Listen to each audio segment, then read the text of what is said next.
샬롬, 밤새 평안하셨습니까? 오늘 하루도 생명의 하루가 또 시작되었습니다. 하나님이 원하시는, 하나님이 기뻐하시는 한 날이 되시기를 바랍니다. 오늘은 시편 88편 1절로 18절의 말씀을 가지고 그리스도인의 미덕이라는 주제로 묵상한 것을 서로 나누어 봅니다. 시편 88편은 150편 시편 중에서 가장 슬픈 시입니다. 소망이 없는 절망적인 애가라고 할 수도 있을 것입니다. 왜냐하면 다른 시편에도 그 시작에는 이와 같은 절망적인 표현들이 있지만 그러나 그 결론에 가서는 광명과 소망의 환상을 보게 됩니다. 그런데 본 시편에는 흑암 이외에는 아무것도 보지 못하고 흑암이라는 특이한 표현이 몇 번이나 사용하면서 아무런 소망도 없이 끝을 맺고 있기 때문입니다. 그 대표적인 구절이 1절, 12절, 18절입니다. 본 시는 아마 어떤 좌절과 번민하는 성도의 생활 경험을 표현한 것이라고 생각해 봅니다. 본문 15절을 참고하여 유추해 보면 이 성도는 청년 시절부터 불치병, 아마도 문둥병 같은 것에 걸려 있었던 것 같습니다. 그래서 그의 삶은 죽은 것이나 다름없는 것이었습니다. 그런데 이제 그는 거의 죽게 되었다고 생각을 합니다. 그는 병으로 인해서 다른 사람에게 따돌림을 당하고 있었다는 것이 8절에 나타나고 있습니다. 그는 또한 성전에 들어가서 예배드리는 일까지도 거부당하고 말았습니다. 그는 하나님의 진노가 자기에게 임했다라고 생각했을지도 모릅니다. 그는 죽은 후에 어떻게 될 것도 모릅니다. 죽음은 오직 자기를 하나님과 하나님의 언약에서 관계를 끊는 것뿐이라고 생각하였습니다. 그러니 완전한 흑암 상태였습니다. 그가 죽어서 갈 곳은 망각의 처소로서 하나님이 그와 함께 계시지 않고 그가 또한 하나님과 있을 수 없는 것이라 생각하였습니다. 그는 그리스도 안에서 부활의 소망을 가지고 있지 못한 것은 당연한 것입니다. 그러하기에 이 시편은 구약시대의 성도들과 오늘날 우리가 예수 그리스도의 복음과 예수의 부활이 큰 진리를 믿고 있는 것과 얼마나 큰 차이가 있는지를 지금 여실히 보여주고 있습니다. 오늘날 우리 하나님의 사람들은 예수 그리스도만 믿으면 누구든지 부활할 수 있다는 큰 언약을 받고 있습니다. 사도행전 2장 14절로 15절에 한번 읽어보시기 바랍니다. 이제 본문 1절로 8절까지의 묵상 내용입니다. 하나님께 간구하는 말을 한 뒤에 시인이 당하고 있는 심한 고통을 지금 우리는 읽고 있습니다. 그는 죽음에 직면하고 있습니다. 그의 가까운 지인들까지도 그를 버리고 멀리하였습니다.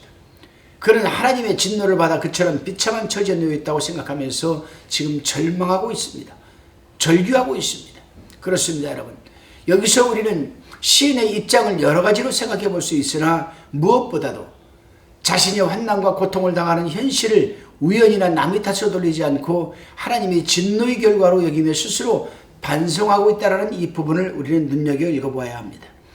이러한 자세는 현재 고통을 당하고 있는 모든 하나님의 사람들이 구비해야 할 신앙적 미덕인 것입니다. 왜냐하면 하나님께서는 당신의 백성을 그냥 놓아두시지 않고 환난과 고통을 통하여 성숙시키기를 원하시는 분이기 때문입니다. 다시금 9절로 12절까지를 우리가 살펴봅니다. 시인은 모든 소망까지도 잃고 있었다고 했습니다. 그는 얼마 안 있어 죽을 터인데 죽는 자리에 이르면 하나님의 사랑을 받을 수 없을 것이라고 생각하고 있는 것입니다. 그 흑암의 사망에서는 하나님의 놀라운 능력도 알 수 없으리라고 생각하고 있습니다. 여기서 우리는 시인의 신앙과 욥의 신앙을 살펴볼 필요가 있고 비교해 볼 필요가 있습니다. 본 시인은 질병으로 인한 고통과 죽음 앞에서 절망하고 있지만 시인보다도 훨씬 이전에 살았던 욥은 질병으로 인한 고통과 죽음의 직전에서도 내가 알기에는 나의 구속자가 살아계시니 후일에 그가 땅 위에 서실 것이라 나의 이 가족 이것이 썩은 후에 내가 육체 밖에서 하나님을 보리라는 부활의 신앙을 갖고 있었기 때문입니다. 그렇습니다, 여러분. 시인은 죽으면 모든 것이 끝나기에 하나님의 사랑도 받을 수 없고 하나님의 놀라운 능력도 알 수 없다고 지금 그는 절망하는 모습에서 하나님의 지식이 아는 것이 얼마나 중요한 것인지를 우리는 깨닫게 됩니다. 그렇기 때문에 우리는 하나님을 알아가는 지식을 성경, 구약, 신약 성경에서 많이 우리는 읽고 또 지식을 얻어야 할 겁니다. 부활의 신앙을 갖고 있던 욥은 욥기서 19장 25절에서 내가 알기에는 이라고 합니다. 이 말은 욥은 하나님의 지식을 지금 배워서 읽어서 알고 있다라는 겁니다. 들어서 알고 있다라는 겁니다. 내가 알기엔이라고 하는 이 말에서 하나님께 대한 지식을 바로 알고 있었음을 우리는 알게 됩니다. 그렇습니다. 우리 하나님의 사람들은 하나님을 알아가는 올바른 지식이 얼마나 중요한 것인가를 우리는 새삼 깨달아야 할 겁니다. 다시금 본문 13절로 18절까지의 묵상 내용입니다. 시인은 오직 하나님께만 부르짖고 있을 뿐 그렇게 말합니다. 오직 하나님께만 부르짖을 뿐이다. 이렇게 하나님께만 의지하고 기도하면 도움을 주지 않으실까? 안타깝게도 시인은 이처럼 슬픈 그대로 끝을 맺습니다. 그렇습니다, 여러분. 오늘날 신약시대에 살고 있는 우리 하나님의 사람들은 이 시인처럼 낭망하고 좌절할 필요는 없습니다. 우리는 예수 그리스도를 바로 알고 있으며 예수 그리스도를 통하여 놀라운 생명과 영생의 약속을 받고 있기 때문입니다. 그런데 유감스럽게도 오늘날 성도들 중에는 때로는 이 놀라운 생명과 영생의 약속을 잊어버리고 예수 그리스도를 믿고 의지하기 어려워하는 사람들이 종종 있다는 사실입니다.